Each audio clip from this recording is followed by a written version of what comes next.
성탄절 아침입니다. 함께 주님의 탄생을 축하하겠습니다. 우리 찬송가 123장을 함께 찬양합니다.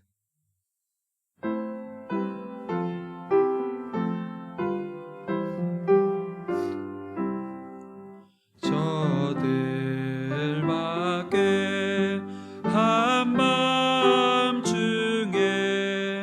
양틈에 자던 목자들 천사들이 전하여 준 주나신 소식 들었네. 노엘 노엘 노엘 노엘 이스라엘 왕이 나셨네. 저 동방에 별 하나가 예상한 빛을 비추어 이 땅 위에 큰 영광이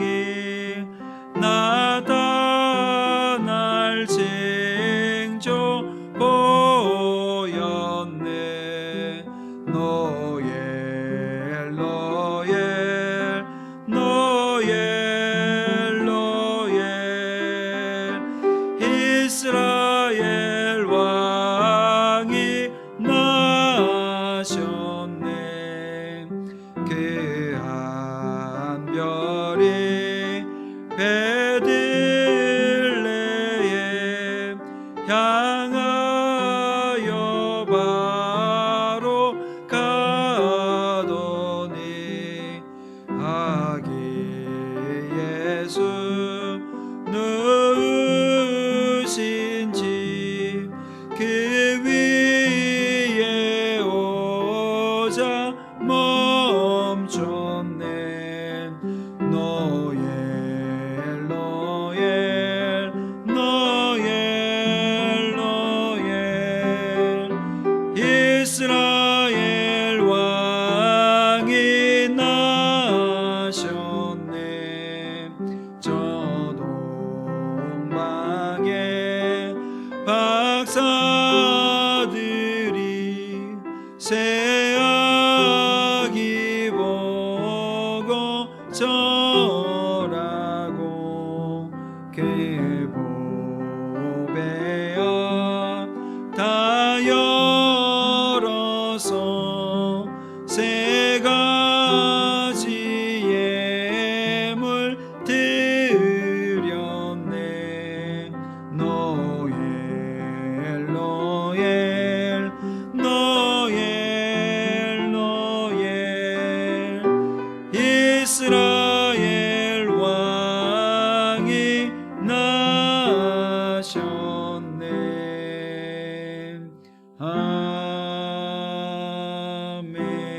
아멘. 우리 다 같이 사도신경으로 우리의 신앙을 함께 고백드리겠습니다.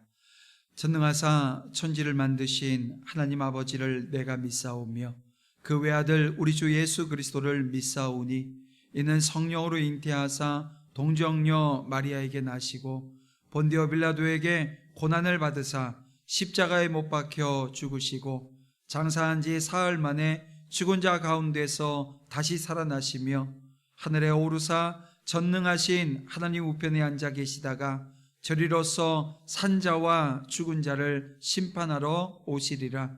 성령을 믿사오며 거룩한 공회와 성도가 서로교통하는 것과 죄를 사하여 주시는 것과 몸이 다시 사는 것과 영원히 사는 것을 믿사옵나이다. 아멘.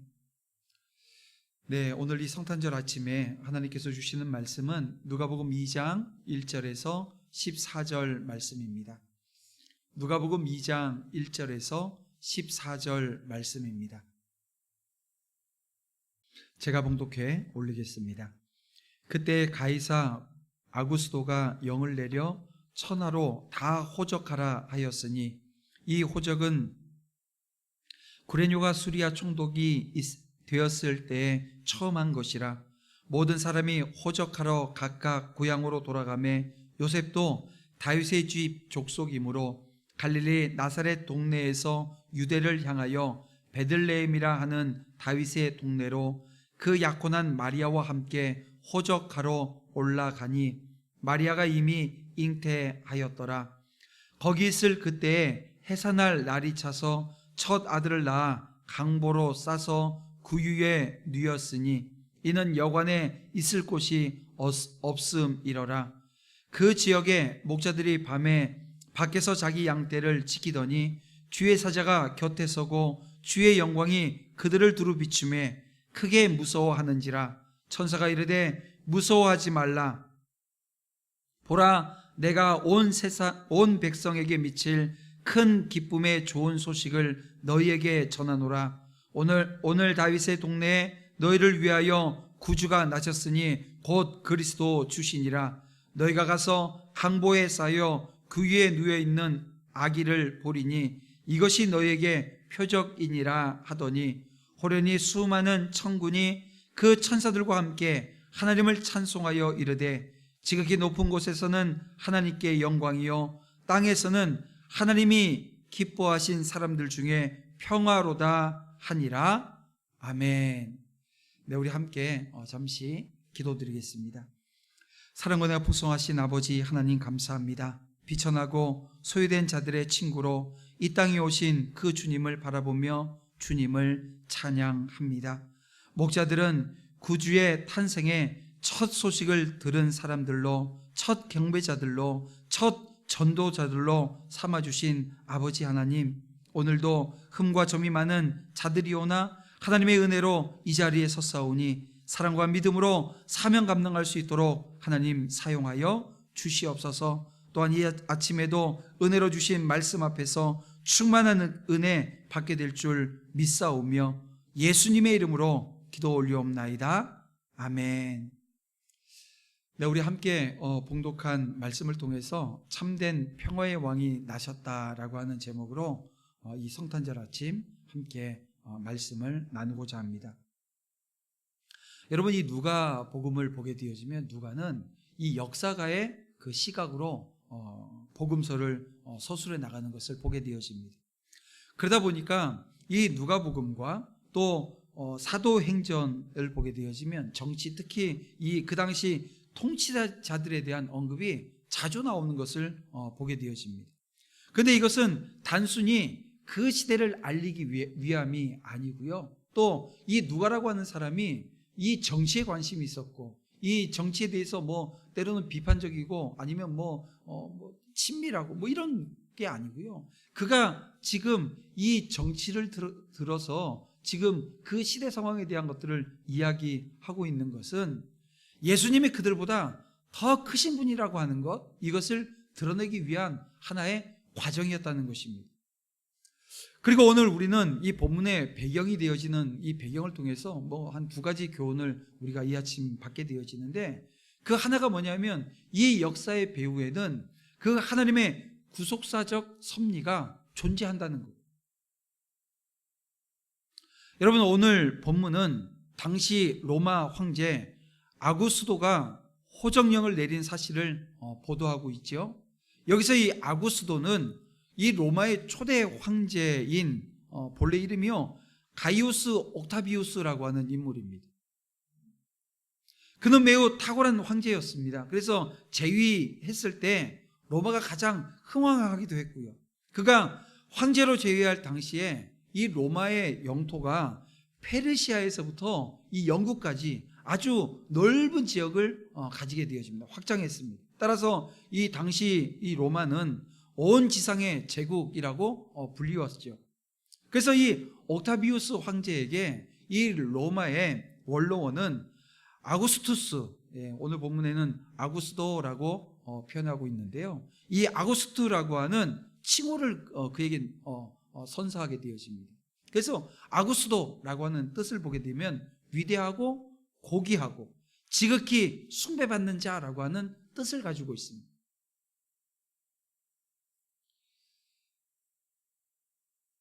그가 수리아 총독 관할에 있는 유대 백성들에게 호적을 지금 명하는데요. 이 호적을 명한 이유도 분명합니다. 뭐냐면 인구 조사를 확실하게 하겠다는 거예요. 몇 명의 인구가 살고 있는지 확인을 해서 뭐 하겠다는 거예요? 세금을 원활하게 징수하고요. 이 식민 지역에서의 질서를 확립하겠다는 거예요. 이게 지금 이 아구스도가 호적하게 한 목적이었습니다.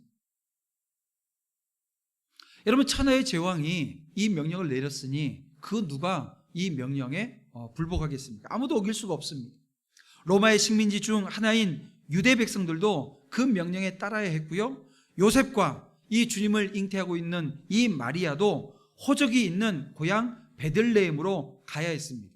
지금 여러분 요즘은 이스라엘 여행을 가게 되면 이 베들레헴에 들어갈 수 있는지 잘 모르겠는데, 제가 성지순례 갔을 때만 하더라도 이 베들레헴은 팔레스타인 자치 지역이어서요 들어가질 못했습니다. 어쨌든 지금도 이 팔레스타인 자치지구여서 제가 며칠 전에 들은 소식만 보더라도 나사렛에서는 이 성탄절 점등식 같은 것도 하고 했댔는데요. 이 베들레헴은 했는지 안 했는지 확인이 불가능하다는 얘기도 듣기는 했는데, 어쨌든 여러분, 이 베들레헴은 바로 유다 지파의 본산이었다는 거예요. 그러나 여러분, 가이사 아구스도의 이 명령 배후에는 그리스도를 베들레헴에서 탄생시키려고 하는 하나님의 섭리가 있었다라고 하는 거예요. 하나님은 일찍 미가 선지자를 통해서 메시아가 베들레헴에서 나실 것을 예언하셨습니다. 미가서 5장 2절에 보면 베들레헴 에브라다야, 너는 유다 족속 중에 작을지라도 이스라엘을 다스릴 자가 내게서 내게로 나올 것이라. 그의 근본은 상고에 영원에 있느니라. 여러분, 이제 이 예언을 하나님은 누굴 통해서요? 이 아구스도라고 하는 이 로마의 황제를 통해서 이루시는 겁니다. 여러분, 아구스도가 로마 제국을 주관하는 왕이라고 한다면 하나님은 만물을 주관하시는, 온 세계를 통치하시는 왕 중에 왕이십니다. 다시 말하면 그 세상의 주관자, 그 왕을 세우시는 분도 하나님이시라는 거예요. 여러분, 아구스도는 자기도 모르는 사이에 하나님의 신복이 되어서 지금 호적 명령을 내린 거예요. 이와 같이 하나님의 구속 역사를 진행하시는 그 과정을 보게 되어지면 세상 역사를 운행하시어 그 구속사를 성취해 나가시는 것을 오늘 우리가 보게 되어집니다. 또 하나, 그 당시의 이 평화라고 하는 것은 가짜 평화였다는 거예요. 여러분, 가이사 아구스도가 통치하던 이 시기는 로마의 평화다, 로마의 평화라고 불리웠던 시기입니다. 그러나 그 평화라고 하는 것은 어디까지나 로마 시민들만의 평화를 의미하는 거죠. 이 로마의 식민지에 있었던 사람들은 평화가 아니라 그 시간은 고통의 시간이었고요, 착지받는 시간이었습니다. 여러분, 오늘 본문 2절에 나와 있는 구레뇨라고 하는 인물도 그 착취를 실행하던 자였고요, 시리아 총독으로 유대의 통치권을 맡았던 사람입니다. 그는 당시에 이 엄청난 세금을 걷어들이다가 이 유대 지역에 폭동이 일어나기도 했던 것을 그 역사 가운데 보게 되어집니다. 예수님은 태어났을 때부터 이 백성의 편의는 전혀 고려하지 않는 호구조사 때문에 여러분 그렇게 고통을 당하셔야 했다는 것입니다. 누가는 로마 제국의 폭력에 의해서 인구 이동과 임산부와 갓난아이조차 배려받지 못하는 상황을 그대로 오늘 본문 5절부터 6절, 7절 묘사하고 있죠. 그나마 제사장 집안이었던 세례 요한은 그래도 수많은 사람들의 축가 속에서 태어나고 또 할례 받았지만, 예수님은 아무것도 없는 상황에서, 실로 머리 둘 곳 없는 상황에서 태어나셨던 것입니다. 근데 오늘 본문에 보니까 이게 좀 가슴을 칠 일인데요. 여러분, 이 베들레헴, 유대의 본산이라 그랬습니다. 이 베들레헴이라고 하는 곳에서 이 예수님이 태어나시는데 그 누구도 이 여인에게, 이 해산하는 여인에게 방 한 칸을 내주지 않는다는 거예요. 여러분, 이 유대인은 구약 선민입니다. 선민이라고 하는 것은 하나님이 특별히 자기 백성으로 택한 사람들을 의미하는데요. 그래서 하나님께 예배와 제사를 드리고 하나님의 율법에 따라서 공의와 사랑을 행하는 자들이 바로 이 구약 선민들입니다. 그런데 이 베들레헴 사람들이 그 하나님의 율법, 하나님의 말씀, 이걸 귀담아 듣질 않아요. 실행하지 않습니다. 무시합니다. 안 그랬는데요? 아마 그들이 그렇게 얘기할 수 있을 거예요. 그런데요, 이 해산할 여인이 해산할 곳을 찾지 못했다, 뭐 여관 하나를 얻지 못했다라고 하는 의미가 뭐예요? 무시했다는 거예요. 선민의 정신이 사라진 아주 비정한 사회로 지금 발전해 버린 겁니다. 여러분, 이처럼 예수님 오시기 전 유대 사회는 종교의 빈 껍데기만 남은 위선적이고 이기적인 사회였습니다. 걸핏하면 이웃과 싸우고 욕하는 사회입니다. 또 서로 같은 계층끼리만 사귐이 있고 자기보다 못한 계층에 대해서는 배타시하는 그런 사회였습니다. 완고한 율법주의 종교의 가르침 때문에 서로 정죄하고 비판하기만 하는 그런 사회였고요. 부모에 대한 도리라고 하는 것 찾아볼 수가 없어요. 입으로만 하나님을 덜먹이는 그런 사회였다는 것입니다. 여러분, 그것이 예수님이 공생애를 시작하시고 사역하시는 가운데 나타난 모습이에요. 이 복음서를 보게 되면 이 모습들이 고스란히 드러나 있지 않습니까? 한마디로 이야기하면 이 유대 사회는 하나님의 사랑, 그 사랑으로 말미암아 선택받았고 그 하나님의 은혜로 말미암아 선택되었음에도 불구하고 그 사랑이 증발되어지고 그들에게 남은 것이라고 하는 것은 증오심과 위선과 이기심이 물든 그런 사회, 그 자리만 남았다는 거예요.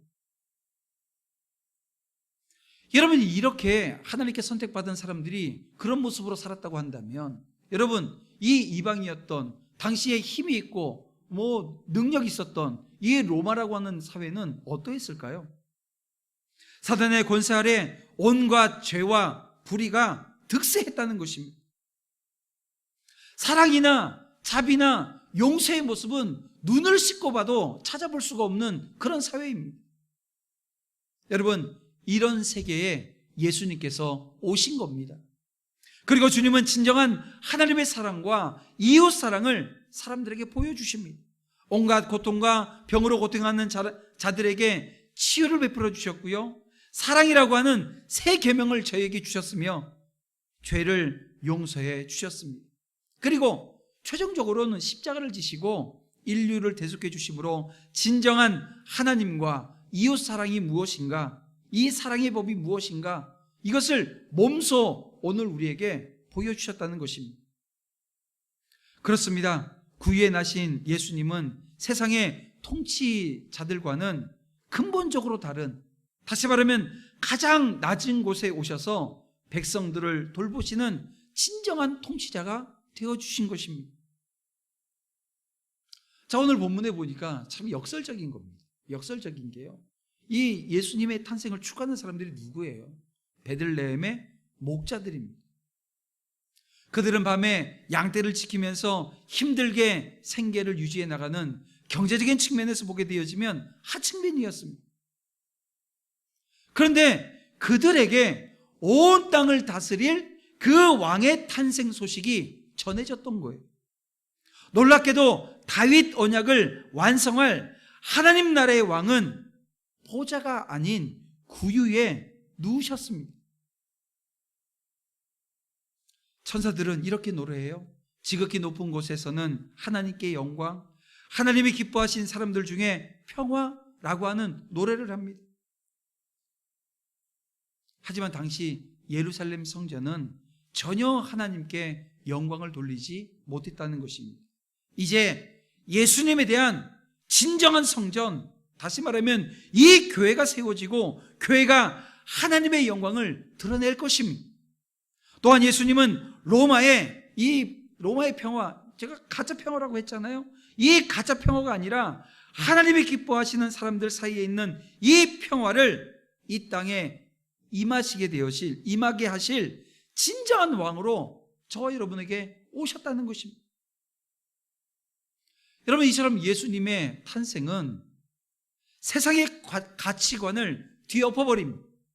세상의 수많은 통치자가 백성을 위한다, 국민을 섬긴다 말하지만 결국 뭡니까? 자기를 위한 거고요, 기득권자를 위한 그런 통치를 하는 모습을 얼마나 우리가 자주 보게 되어집니다. 그러나 주님은 가장 높으신 분이지만 가장 낮은 곳에 오셨고 가장 낮은 자들의 축하 가운데 나셨습니다. 로마 황제의 왕위는 벌써 1500년 전에 사라지고 없어졌습니다. 하지만 오늘 우리 예수님은 이 땅의 왕으로 오셨는데요, 지금도 저와 여러분이 오늘 우리 인생의 왕으로, 오늘 우리의 진정한 왕으로 모시고 있지 않습니까? 그만큼 지금도 왕으로 모셔지는 분은 오늘 우리 주님밖에 없다는 것입니다. 사랑하는 성도 여러분, 말씀을 좀 정리해 보겠습니다. 우리는 예수님의 뒤를 따라 하나님께 영광을 돌리며 이 땅에는 참된 평화의 통치를 실현하는 그런 자리로 나아가야 합니다. 우리가 함께 모여 하나님을 예배하는 이유가 여러분 어디에 있습니까? 하늘에 계신 하나님께 영광을 돌리기 위한 것이고요, 또 세상에 흩어져 거룩한 삶을 살아가는 이유는요, 이 땅에 참된 평화를 이루기 위함 아닙니까? 여러분, 오늘은 성탄절입니다. 여러분, 이 아침 예수님이 왜 세상의 통치자로부터 당하는 고난을 참으시면서 낮은 자리로 오셨는가? 이 아침 우리가 함께 묵상해 보길 원합니다. 그 묵상 가운데 오늘 우리 이런 답을 얻게 될 거예요. 하나님께서 사명 주셨다. 주님이 낮은 자리로 가셨듯이 오늘 저와 여러분도 낮은 자리에서 그렇게 기쁨과 평화의 그 모습을 오늘 우리를 통해서 샘솟듯이 일어나는 은혜가 있기를 원하시는 거예요. 여러분, 오늘 우리가 그 자리를 회복해내기를 주님의 이름으로 축복함을 드립니다. 오늘 이 아침에 함께 기도하실 때 이런 기도 제목을 가지고 함께 기도하기 원합니다. 하나님, 하나님의 섭리와 역사하심을 발견할 수 있는 영적인 분별력을 허락해 주시길 원합니다. 가장 낮은 곳에 오셔서 백성들을 돌보시는 진정한 통치자이신 주님을 바라보면서 때로는 우리 삶 가운데 시련이 오고 어려움이 오지만 여전히 그 주님을 바라보고 있는 믿음의 종들이 낙심하지 말고 겸손히 주님의 뜻에 순종하게 하여 주시옵소서. 참된 평화의 왕이신 주님의 탄생은 온 인류에게 큰 기쁨의 좋은 소식을 전하게 부족함이 없도록 제들을 인도해 주시옵소서. 그래서 불신 이웃을 하나님 품에 되돌려드리는 사명 감당하게 하여 주시옵소서. 오늘 이 시간 다시 한번 결단하며 하나님 앞에 나아갑니다. 우리 주여 한번 외치고 함께 통성으로 기도합니다. 주여, 주여, 주여. 아버지, 저들과 함께 하여 주시옵소서.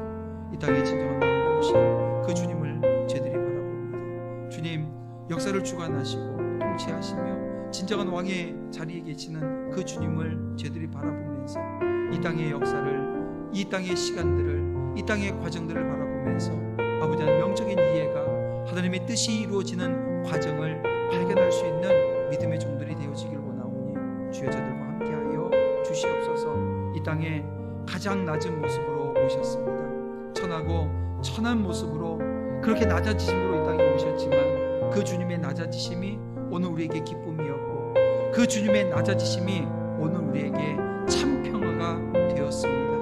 하나님, 이 아침 저희들이 결단하는 것은 주님이 그렇게 오셨듯이, 그렇게 겸손한 모습으로 오셨듯이 저희 또한 낙심하지 아니하며 마지막 때에 주님이 가셨던 그 길을 온전히 오롯이 걸어갈 수 있도록 주님 역사해 주시옵소서. 이웃을 위해, 불신자들을 위해 복음을 전하기를 원합니다. 그들에게 생명의 복음이, 평화의 복음이 증거되어지기를 원합니다. 주님 사용하여 주시옵소서. 온 인류에게 큰 기쁨의 좋은 소식을 전하게 하옵소서. 그 높으신 아버지 하나님의 그 보좌를 버리시고 이 땅에 오신 그 주님이 저희들 가운데 오셨습니다. 하나님 감사합니다. 그 주님으로 말미암아 오늘 우리의 입술에서 찬양이 떠나지 아니하고 오늘 하루 정말 예수 그리스도의 복음을 온전히 전하기에 부족함이 없도록 인도해 주시옵소서. 하늘의 표, 하나님이 기뻐하시는 사람들 중에 평화가 아버지 하나님 넘쳐나기를 원합니다. 주님, 그래서 모든 믿음의 자녀들이 하나님께 영광 올려드리기를 원합니다. 저들과 함께 해주시옵소서. 인도해 주시옵소서. 거룩한 삶의 자리를 아버지 흩어져 회복하는 놀라운 은혜가 있기를 원하오니 주의 자리를 사용하시고